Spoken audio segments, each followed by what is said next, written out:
wabarakatuh. Perkenalkan, kami dari kelompok 3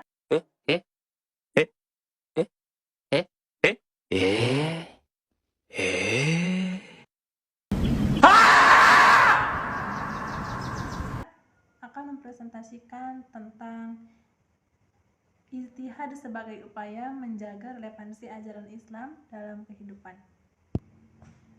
Ijtihad itu apa sih?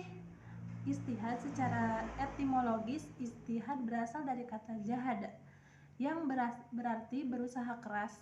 Dalam konteks hukum Islam, ijtihad berujuk upaya seorang mujtahid untuk memahami dan menggali sumber hukum Islam dari sebuah hadis maupun Al-Quran untuk menyelesaikan fatwa atau hukum. Ketika tidak ditemukannya ketentuan-ketentuan eksplisit dalam keduanya, ijtihad penting karena hukum Islam bersifat dinamis dan harus mampu menjawab tantangan zaman. Lalu apa sih dasar hukum dan metodologi ijtihad itu? Dasar hukum ijtihad meliputi sumber utama, yaitu Al-Quran dan hadis. Ketika dua sumber ini tidak memberikan jawaban yang jelas, ijtihad dilakukan melalui beberapa metode tertentu, yaitu yang pertama, qiyas atau analogi, yaitu menggunakan kesamaan sifat atau alasan hukum dari suatu kasus yang telah ditentukan dalam Al-Quran atau hadis untuk menentukan hukum kasus baru yang sudah disebutkan secara eksplisit. Yang kedua, yaitu istihsan atau preferensi, yaitu memilih suatu keputusan hukum yang dianggap lebih sesuai dengan kemaslahatan meskipun bertentangan dengan hasil qiyas. Yang ketiga, maslahah mursalah atau kemaslahatan umum, yaitu mengambil keputusan berdasarkan kemaslahatan umum, terutama untuk perkara yang tidak terdapat dalil eksplisit. Yang keempat, uruf atau kebiasaan masyarakat, yaitu memperlihatkan kebiasaan masyarakat selama tidak bertentangan dengan prinsip syariat. Baik, saya di sini akan menjelaskan mengenai tantangan dalam berijtihad. Yang pertama, adaptasi teknologi dan sosial. Perkembangan teknologi, komunikasi, dan informasi menuntut ulama dan cendekiawan melakukan ijtihad yang responsif terhadap isu-isu baru seperti etika digital dan hak asasi manusia. Tanpa ijtihad yang tepat, hukum Islam berpotensi menjadi tidak relevan dengan keadaan zaman saat ini. Ijtihad juga diperlukan untuk mengembangkan model ekonomi Islam yang sesuai dengan prinsip-prinsip Islam modern. Lalu, yang kedua, tantangan globalisasi. Perbedaan nilai dan budaya global seringkali bertentangan dengan prinsip hukum Islam, sehingga ijtihad berperan penting untuk menjaga relevansi hukum di tengah arus globalisasi. Lalu ketiga, isu gender dan HAM. Meluasnya pemikiran tentang kesetaraan gender menentang hukum Islam, sehingga ijtihad diperlukan untuk merumuskan pemahaman tentang peran perempuan dalam masyarakat, termasuk isu warisan, pernikahan, dan partisipasi publik.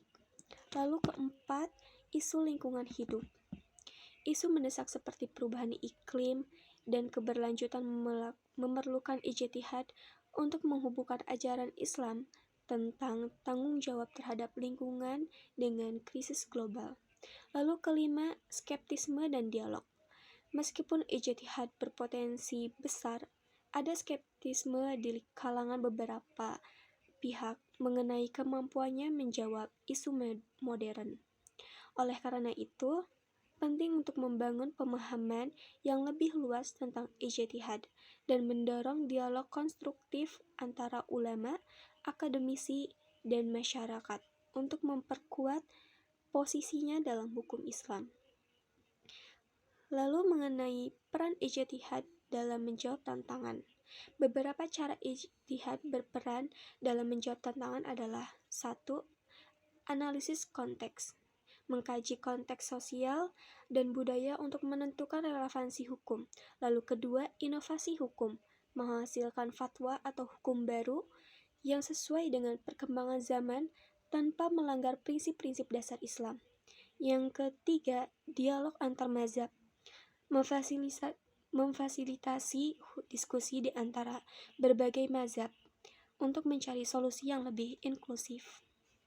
Untuk kesempatan ini saya akan menerangkan macam-macam tingkat ijtihad. Ijtihad itu ada dibagi 5 macam. Salah satunya adalah ijtihad mutlak atau mustakil. Ijtihad yang dilakukan dengan cara menciptakan sendiri norma-norma dan kaidah-kaidah atau istibat yang digunakan sebagai sistem atau metode dalam menggali hukum, dan kaidah-kaidah ini bisa diubah jika perlu. Contohnya mujtahid di tingkat ini adalah Abu Hanifah, ada Imam Malik, ada Ahmad bin Hambali, dan juga Imam Syafi'i. 2. Ada ijtihad muntasib, ijtihad yang dilakukan dengan menggunakan norma dan kaidah istibat. Imamnya mujtahid mutlak, meskipun dalam masalah fur'un cabang ia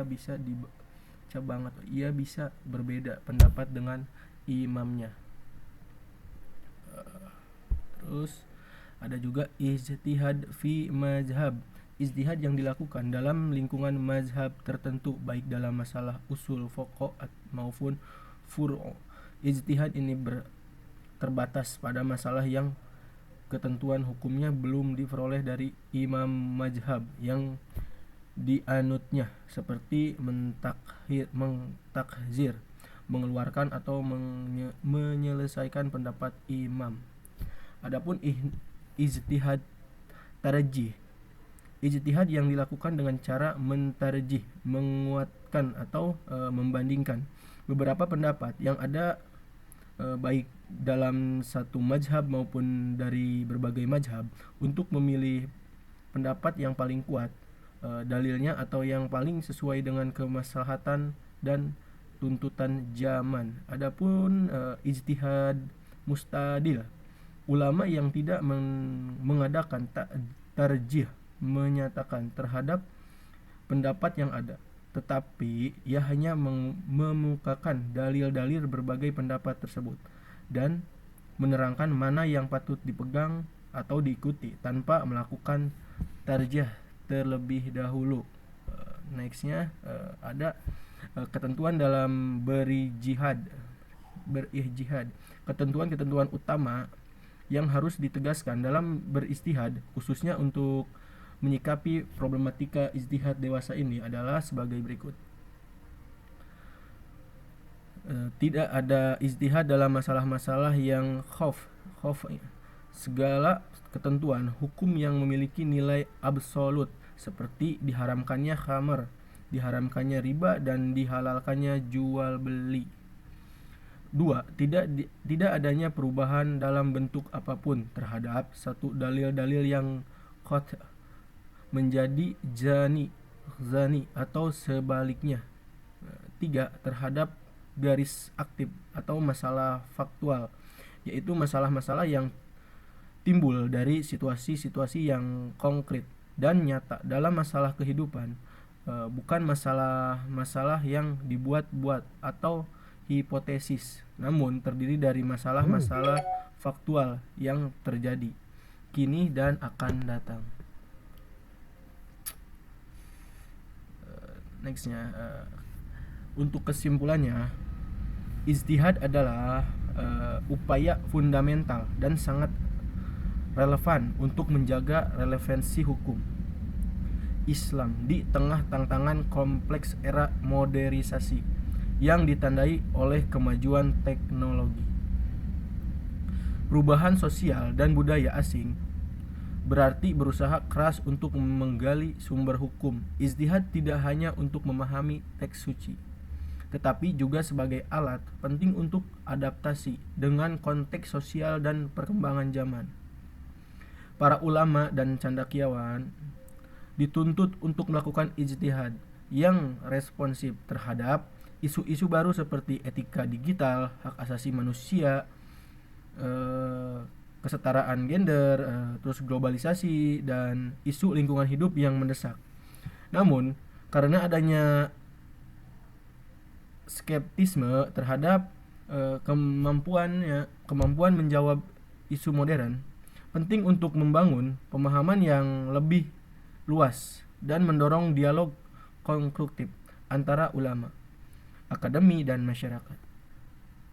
Ijtihad merupakan upaya maksimal yang hanya berlaku pada masalah yang bersifat relatif zani, bukan yang pasti qat', dengan saran agar ulama terus mengembangkan kemampuan ijtihad dan lembaga keagamaan memanfaatkan teknologi digital untuk menyebarkan hasil secara luas. Baik, terima kasih. Mungkin sekian dari presentasi kelompok kami. Assalamualaikum warahmatullahi wabarakatuh. Audio Jungle.